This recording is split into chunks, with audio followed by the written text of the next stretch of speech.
Hi everyone, this is Brian Hayes, and today I want to briefly talk about developing skill using the left-hand palm keys on the saxophone.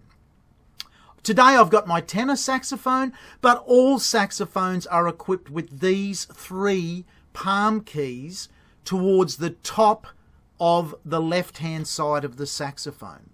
Now, they're normally referred to by the notes that they produce. So the palm key that is closest to the thumb, the left-hand thumb, on the back of the saxophone is called the D palm key. When you press that on in the octave key, it produces D above high C. The next key further out is called the D sharp palm key. Now, it is only ever used in combination with the D palm key. So we leave the octave key on, put the D palm key on, and then just wrap our hand around, in this case my index finger around, to engage the D sharp palm key. Now, the next note up in the chromatic scale requires us to use the top right-hand side key, the one I'm pointing to here. That's referred to normally as the E key, because when we engage the D sharp, and the E key, it produces E above high C. Now, if we leave that fingering in place and then close our left hand completely, wrap our fingers around, we engage with the third left-hand palm key, and that's the F palm key, because in combination with all of the keys that we needed to play high E, when we just wrap our fingers around and engage with that final palm key, it produces the note F above high C. Now, most saxophones built from 1960 onwards also have a key called the high F sharp key, and you can see I'm engaging that with my third finger on the right hand. It's this long key here. So if we play the high F and then engage the high F sharp key, we produce F sharp above high C. Let me play those fingerings for you now. I'll just play them in chromatic order up and down.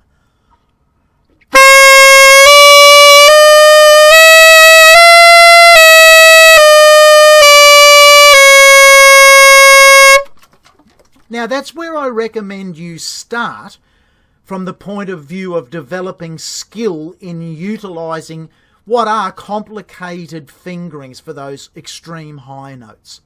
Start by slurring the notes, because that way you can really hear whether your finger movements are accurate and coordinated. You can play that maybe 2 times in a row and even try and play it a little quicker.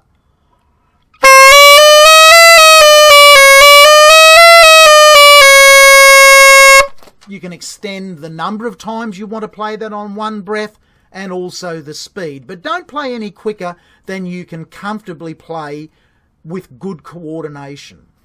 Now, an alternate way to get to learn those notes is to take them one at a time with an exercise like this.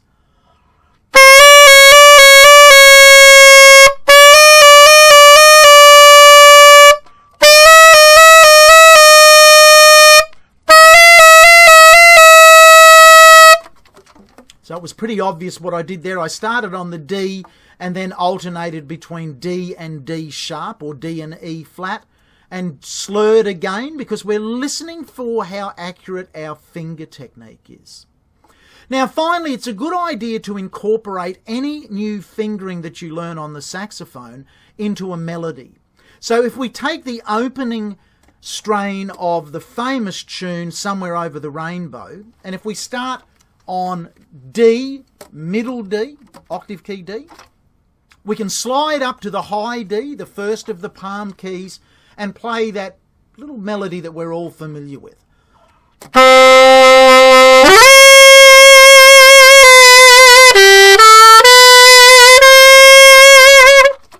I've used some vibrato there. You can play it straight if you want to. The beauty of that is we've now incorporated the new high D fingering into a famous melody. And what we can do now is take that up chromatically. Start that same melody on E flat.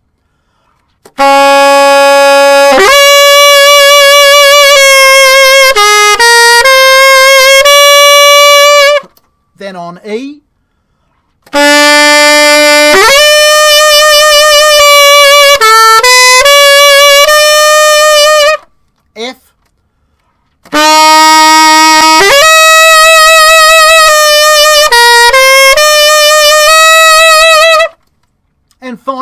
on F sharp.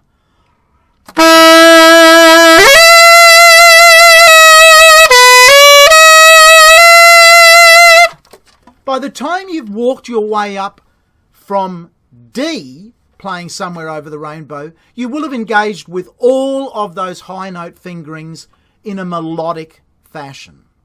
Now, just to end on, the palm key fingerings are also really useful in the Altissimo register. If we take our standard E flat or D sharp fingerings that we've just learnt, so D sharp, E, F, F sharp, and play them in the normal range, and then use those same fingerings but lip them up using the overtone concept, we actually end up playing double high C to double high D sharp using those same palm key fingerings. So this becomes this. Exactly the same fingerings, way up high in the Altissimo register. I hope you've enjoyed this tutorial and perhaps learnt something new from it. Stay in touch with my YouTube channel, and if you're interested in any one-on-one Skype lessons, drop me an email via the contact details on my website. Bye for now.